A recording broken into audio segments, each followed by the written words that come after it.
semuanya. Baik, kami dari kelompok 9. Perkenalkan, nama saya Triska Brusingiring dan rekan Saya Gunawan Lumban Tubing. saya Fiona Warta Christine. Saya Mana Febrina Kaban. Saya Sultania.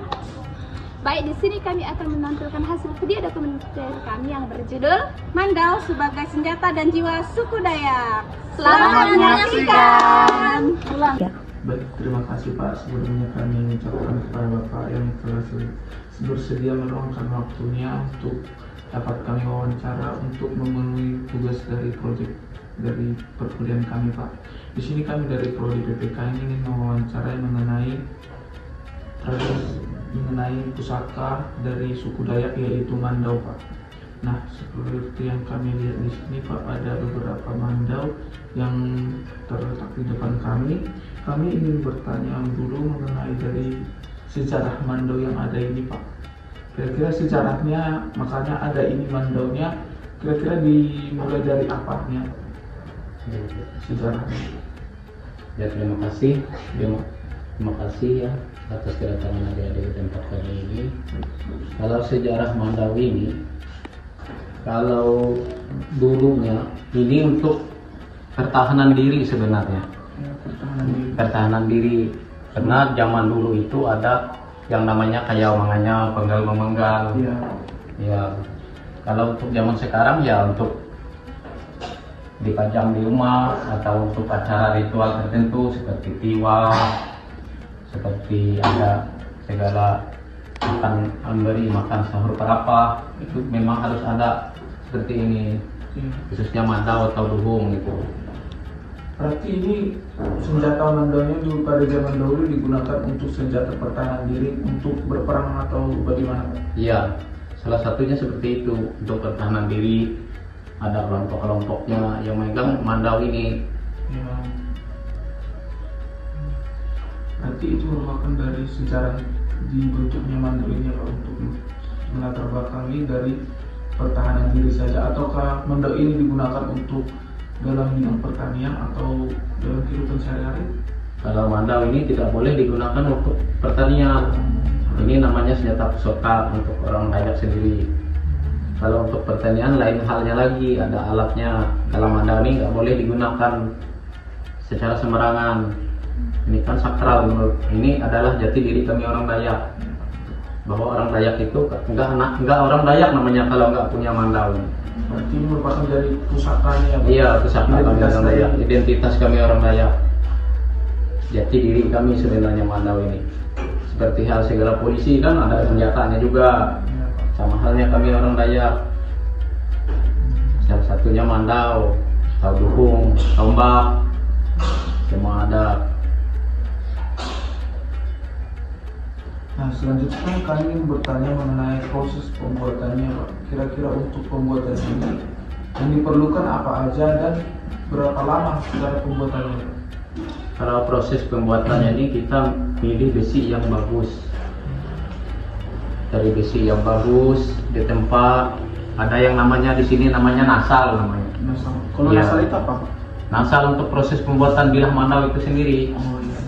Ya, sudah selesai pembuatan mandau. Matanya itu paling enggak 3 atau 4 hari pembuatan bilah mandaunya.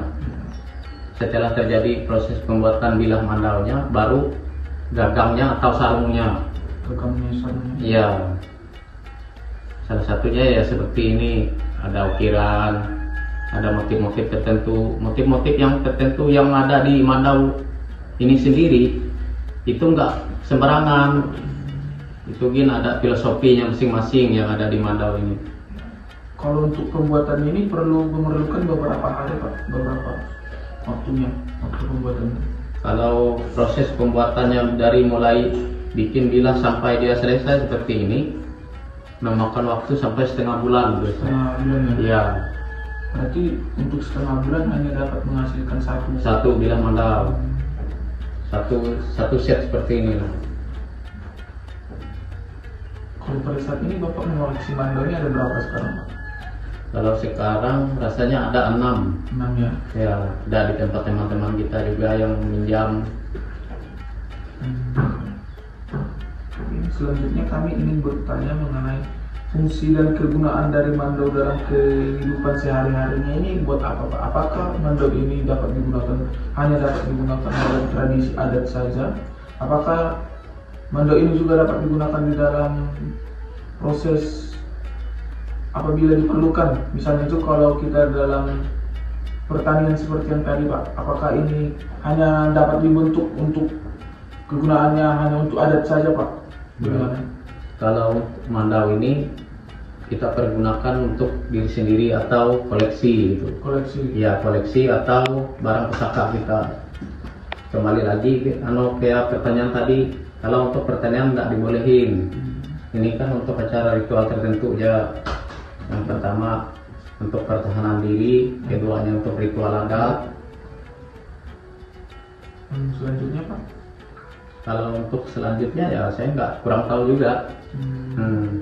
Itu kemungkinan dua macam itu aja, kecuali kalau ada konflik atau apa kan itu kita Ini bisa ini dapat digunakan karena ini adalah sebagian dari kayak teman kita sendiri Ya. di mana ada kita ya ada mandau ya Berarti ini digunakan untuk hal-hal positif saja. untuk hal-hal positif.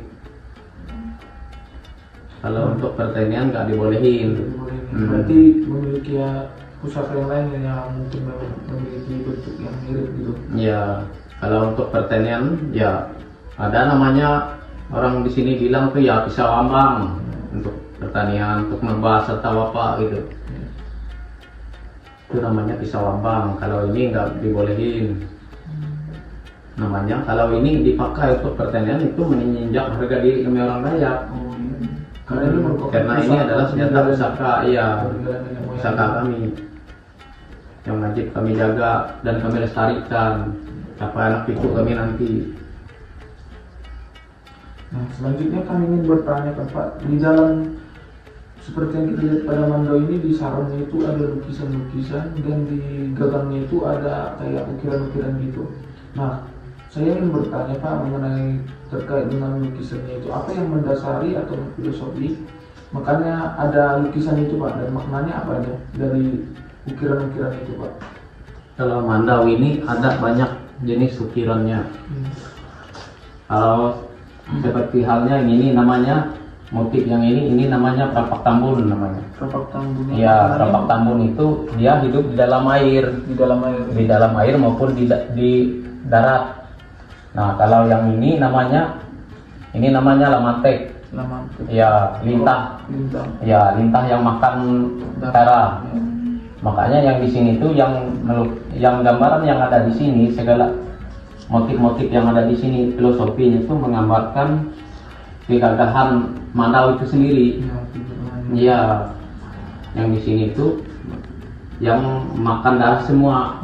Ya, sama halnya dengan yang di gagangnya ini. Kalau yang di gagangnya itu lukisannya hampir sama dengan yang di sarungnya.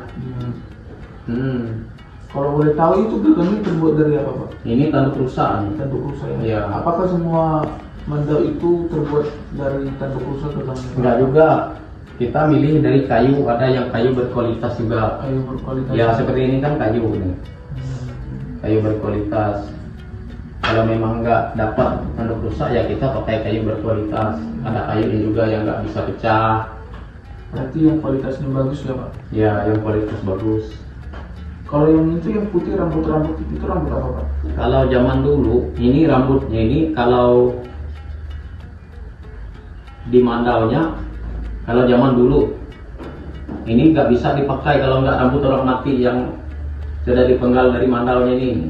Tapi kalau zaman sekarang bisa juga dari kuda ya, untuk kuda itu jenggot kambing bisa.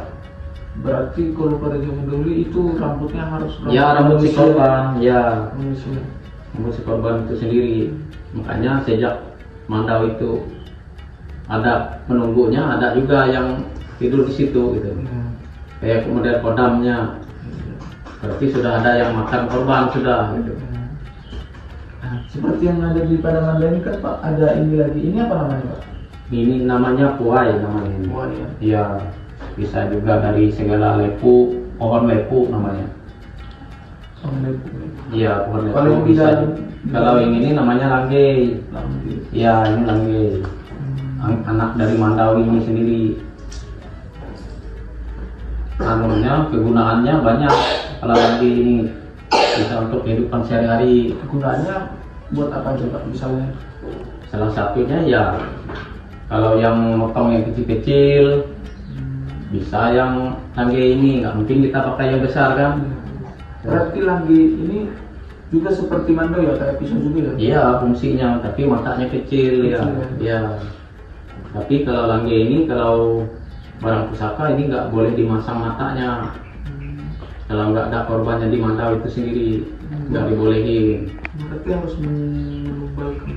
Iya, harus ada korban di mandau itu sendiri, baru dipasang mata langgenya. Kalau ini apa ya Pak? Dari ini. Ini namanya tali. Tali ini ada berbagai macam juga.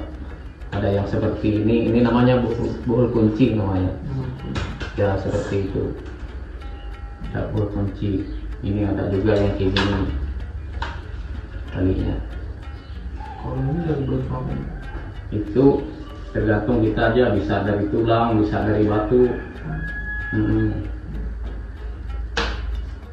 Ukuran-ukuran mandau ini biasanya menyesuaikan atau memiliki satu ukuran saja? Kalau mandau ini sebenarnya menyesuai maunya yang pemilik. Oh iya, kemauan dari sesuai pemilik, kebutuhannya. sesuai kebutuhannya.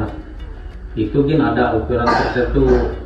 Kalau misalnya ukuran tertentu itu Pak, apakah itu memiliki latar belakang yang mengenai khusus Itu menyangkut ke nyawa pemiliknya juga di mandau itu. kalau misalnya Panjangnya dia ada ukurannya. Kalau mandau ini kayak punya saya kan ukuran saya sendiri. Nggak bisa ukuran saya sendiri saya jual untuk sampean. ya, ya. Soalnya ukuran saya sendiri itu nggak mungkin dipakai untuk sampean gitu. Iya, iya. Ngerti.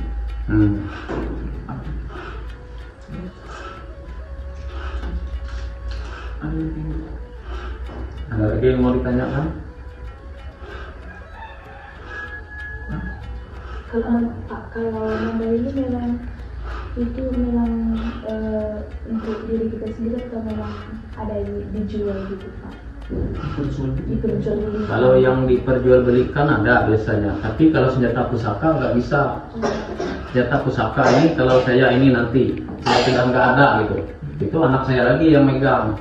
Kalau senjata mandau yang diperjualbelikan itu namanya souvenir terus. Iya souvenir, memang boleh diperjualbelikan. Tapi nggak boleh yang memang ada keturunan yang tertentu yang jual semaunya jual mandau ini. Ya, ya. Belum tentu orang yang memiliki selanjutnya, umpama saya yang jual, umpamanya bapakku dulu yang punya. Ya. Tapi belum tentu orang yang beli ini tadi sanggup nggak dia nanggung ini mandau ini. Dia kan ada kodamnya, bisa di rumah itu sakit-sakitan anaknya kah, bapaknya kah, Ya. itu nggak semua orang yang bisa megang. Kalau namanya pusaka